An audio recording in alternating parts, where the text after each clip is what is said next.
Matud pa aning tiguang nga congressman no nga dagko kayog ngipon ana siya. Hindi impressive ang legal background kung ginagamit lang sa pagmamaliit.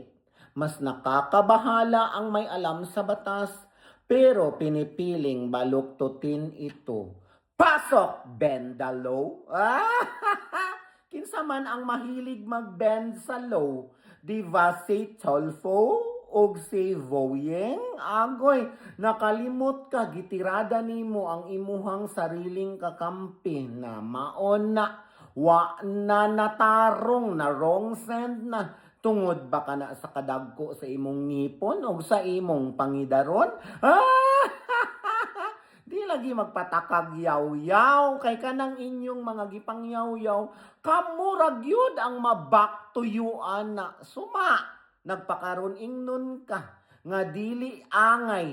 Pero ang naghimo, ana, kinsa man. Mga kauban manimo, agoy Ginoo ko. Undangi na lagi na ninyo kay wala gyud mo'y makuha nga kaayuhan anang inyong mga kabuang.